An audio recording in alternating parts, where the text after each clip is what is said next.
வணக்கம். கோவை நீலகிரி செய்திகளுக்காக செய்திகள் வாசிப்பது சரவணன்.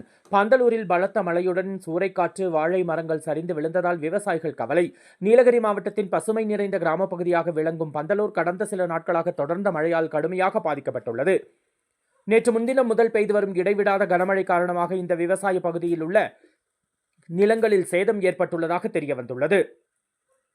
சூறைக்காற்று பலத்த காற்றுடன் வீசி ஏராளமான வாழை மரங்களை வேரோடு அகற்றி வீசியது. பல ஆண்டுகளாக நலமாக வளர்த்து வைத்திருந்த மரங்கள் ஒரே இரவில் நிலை நிற்க முடியாமல் தரையில் சரிந்து விழுந்தன. இதில் நேரடி பாதிப்புக்கு உள்ளான விவசாயிகள் பெரும் விரக்தி அடைந்துள்ளனர்.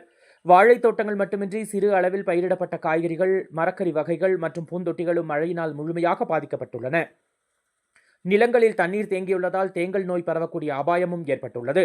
3 மாதமாக பட்டினி போட்டு உழைத்த பயிர் ஒரே இரவில் அழிந்து போனது. எங்களால் மீண்டும் நிற்க முடியுமா என்று தெரியவில்லை என்று ஏற்காடு பகுதியில் வாழைத்தோட்டம் வைத்திருந்த ஒருவர் வியாபாரமாக வாடும் குரலில் கூறினார். அதேபோல் பந்தலூர் மற்றும் சுற்றுப்புற பகுதிகளில் உள்ள விவசாயிகள் நிலத்தில் நம்பிக்கையுடன் நடவு செய்திருந்த பயிர்கள் தண்ணீரில் அழிந்ததைக் கண்டு மனவேதனை அடைந்துள்ளனர். ஏற்கனவே சந்திக்கப்படும் நிதி நெருக்கடிக்கு மேல் இந்த இயற்கை சீற்றமும் அவர்களை தள்ளிவிட்டுள்ளது. மழையின் தாக்கத்தை நேரில் ஆய்வு செய்து விவசாயிகளுக்கு உடனடி நிவாரண உதவி மற்றும் இழப்பீடு வழங்க மாவட்ட நிர்வாகம், வேளாண்மைத்துறை ஆகியவற்றை விவசாயிகள் வலியுறுத்துகின்றனர்.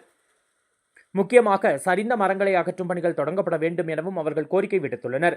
ஐயங்கொல்லி நெல்லியம்பதி பகுதியில் சுரேஷ்குமார் என்பவர் பயிரிட்ட 1000க்கும் மேற்பட்ட வாழை மரங்கள் காற்றில் சரிந்து நாசமாகிய நிலையில் காணப்பட்டது. தற்பொழுது இந்த பகுதியில் தொடர்ந்து அதிக அளவு காற்று இருப்பதன் காரணமாக பல்வேறு இடங்களில் இதுபோன்ற சம்பவம் நடைபெற்று வருகிறது.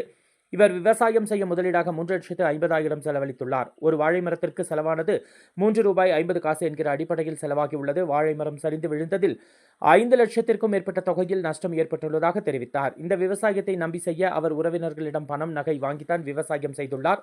இதன் சம்பந்தமாக விவசாயத்துறைக்கு தகவல் கொடுக்கப்பட்டு நேரில் வந்து பார்வையிட்டு சென்றுள்ளனர். தற்பொழுது பெய்த கனமழையும் பலத்த காற்றினால் வாழை மரம் ஏற்பட்ட சேதத்தினால் வெறும் நஷ்டத்தில் அடைந்ததோடு கடனாளியாகி உள்ளார். விவசாயம் செய்ய வாங்கிய பணமும் நகையும் திருப்பிக் கொடுக்க முடியாத ஒரு சூழலில் அவர் அவதிப்பட்டு வருகிறார் என்பதனை விவசாயி சுரேஷ்குமார் வேதனையோடு தெரிவித்துள்ளார்.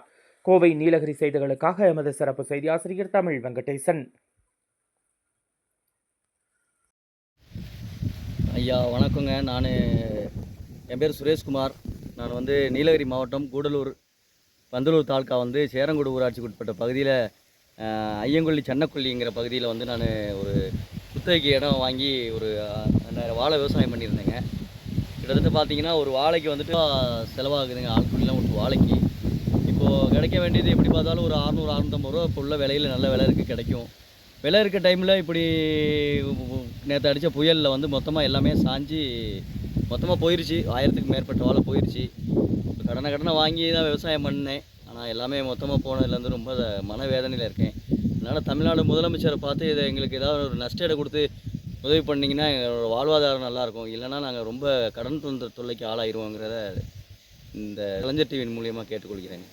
மேலும் பார்த்தீங்கன்னா நான் வீட்டில் வைப்போட நகை, பக்கத்தில் வீட்டில் உள்ள நகையெல்லாம் வாங்கி கிட்டத்தட்ட ஒரு 1,50,000 ரூபாய்க்கு மேலே நகையை வாங்கி வச்சுட்டு தான் இந்த விவசாயத்தை பண்ணினேன்.